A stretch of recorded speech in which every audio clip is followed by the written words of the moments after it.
I'm a professional golfer of 9 years, and I can hit basically every ball flight there is. But when I'm out playing rounds, I basically always stick to one ball flight. In this video, I'm going to explain to you why you should too.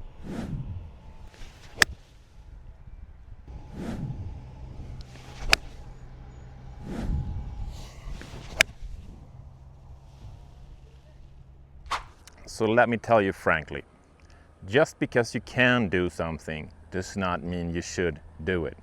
This goes for golf too.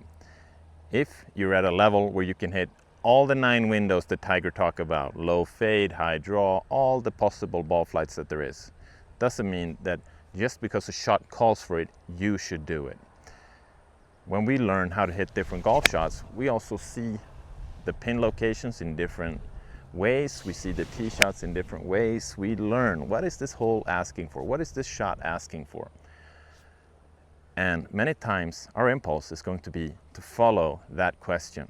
Okay, we have a back left pin here. I'm going to hit a hard draw that kind of curls into this pin, and then you overhook it because that's not really your ball flight, and you end up long left, super short-sighted. The idea here of sticking to one type of shot is to control our dispersion much better.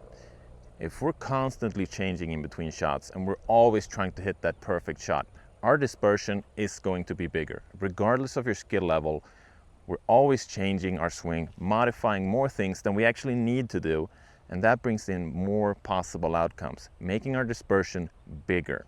We want to control this dispersion, and there have been many pros throughout history that have played essentially their entire career with one type of ball flight. I'm thinking of, if you're a young guy, you're not going to really know who these guys, but I'm thinking of KJ Choi.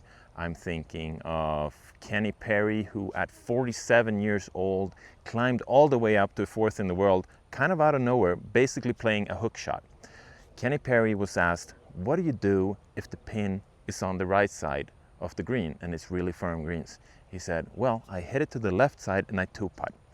That was a very insightful answer from world number 4 at the time, talking about, well, I just don't go for that pin. And that is something that we have to learn in golf. We have green light pins, we have red light pins. Some pins we can attack, some pins we just shouldn't attack. Instead, it's better we focus on controlling our dispersion. So this is the idea here in this video. It's not a long video that we're talking here, just me hitting a couple shots here with my stock shot. We can look at this specific hole. It's a par 3, it's a back right pin. The green goes from short left to long right. Now, in fairness, on this hole, behind the green to the left, we have a big backstop, and you just want to avoid that kind of right side where you end up in a bunker and you're almost 10 feet below the green surface. So here, my decision would be, okay, I'm not going to go for this pin. I'm going to try to hit it somewhere 5 yards left of it and control my dispersion so I stay out of trouble. This is the notion here. Become really good at one shot shape that you can rely on, so that when you're in that situation, when you're in the middle of the fairway, the green's right in the middle of the green, and it's a green light pin, there's no question in mind what type of shot you're going to hit. If you get stuck in the notion of always trying to hit the perfect shot, you're going to end up in that situation, which I have myself, thinking, well, there's nothing here stopping me from going straight at this pin. And then the question occurs, but what shot am I going to hit? And you try to hit that perfect shot. Golf is not a game of perfect. Bob Rotella said it best. It's not a game of perfect because we are not perfect as humans. We're not robots. We have to control what we can control, and by hitting one shot shape, you can control much better the dispersion and the things you can control in this case, which is keeping that dispersion smaller, making your scores lower, increasing your control a little bit in a very, very unpredictable sport. And I'll add this. This comes from personal experience. For me, I like to draw my irons. I like to feel that I'm hitting down on it and releasing my hands out towards the target. But when I'm playing with a driver, a lot of times I play a fade. The angle of the shaft is a little bit more horizontal. I'm not hitting down into the ground, I'm kind of hitting up on it.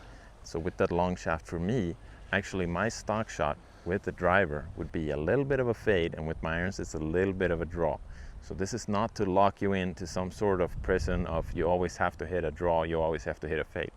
And if I'm faced with the situation of I have to hit a fade. I know how to do that, but I'm very clear on that when I don't need to do it, I do not force it. Golf is hard enough as it is, and if you don't want to complicate it any more than it already is, try this out.